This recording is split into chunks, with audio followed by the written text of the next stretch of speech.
think that Jesus was a lawbreaker.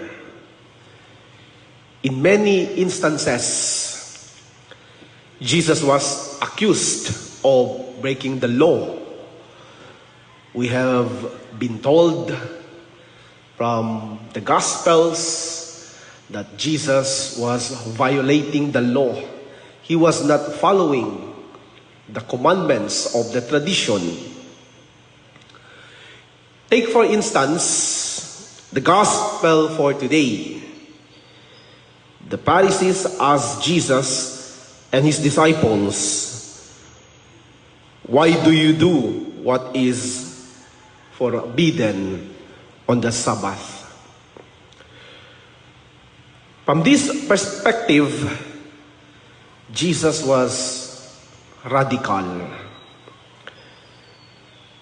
It may seem that Jesus was revolutionary, but this is a different kind of revolution and radicalism. Remember, in that particular context of the Gospel of Matthew, I think it was in chapter 5 or chapter 6. I think chapter 5, verse 17, when Jesus said, "Do not think that I have come to abolish the law or the prophets. I did not abolish, but to fulfill it." For Jesus, being radical is to be conscious, to be mindful of the real meaning of the law. What is really the root of the law? Why do we have such laws like this? Where do these laws come from? According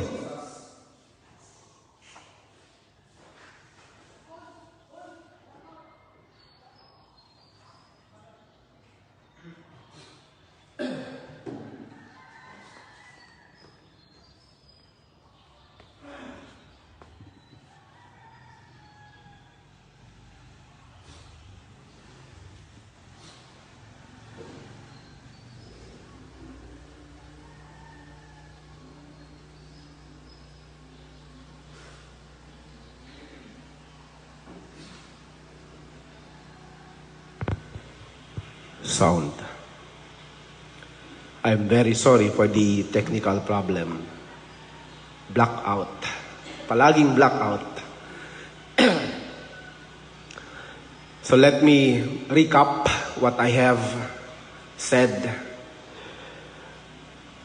What is the root of every law? Where does every law come from? According to Jesus, the root of the law is love. We cannot just make a law from any reason. The very reason that we are making laws is that love must always be prevalent in all laws. Because the law has no meaning if it is not rooted from love. Even the commandments of God, the basis of the commandments of God is the covenant.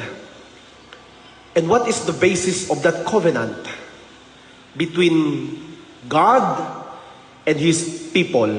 What binds them? What connects them? It's love. And love is perfected in relationship. Love is manifested in relationship.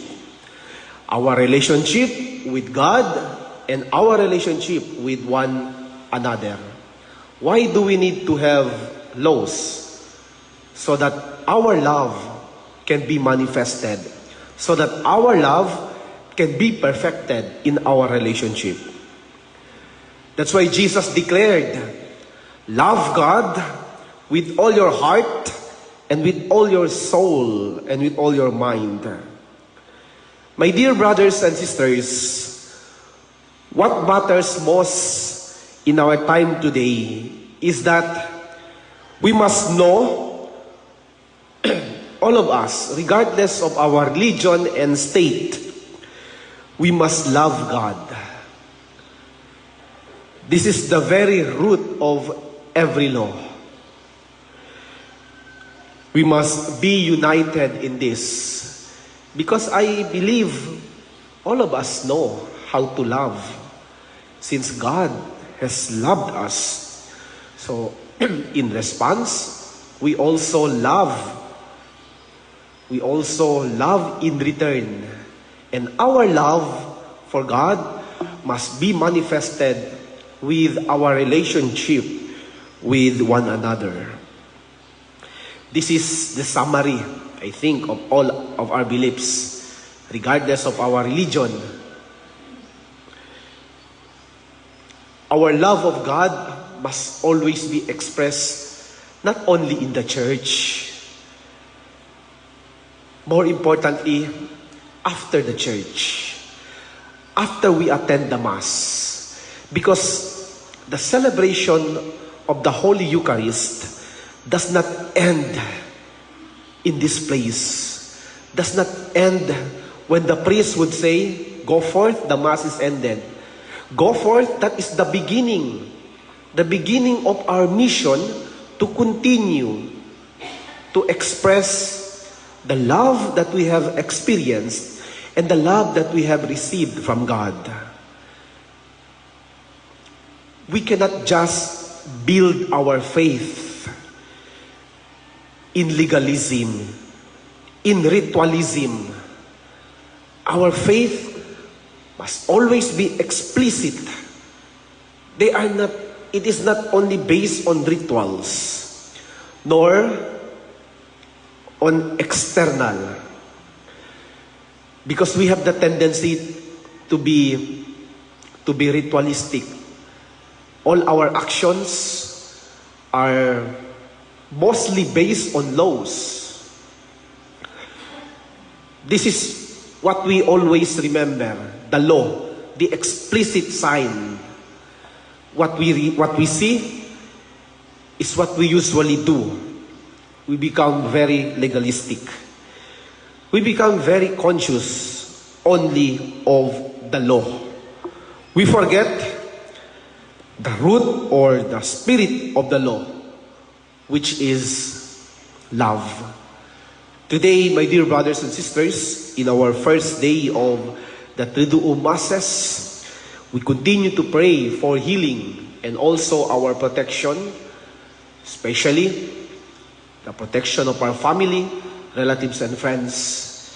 And please don't forget, as we pray for our own protection and healing, let us be reminded and be conscious that in all laws, or in every law, there should always, or there must be always, the spirit of love. The spirit of love which fuels each of us to be in a relationship. In all our relationships, in all our covenants with one another and with God, we must always triumph in love.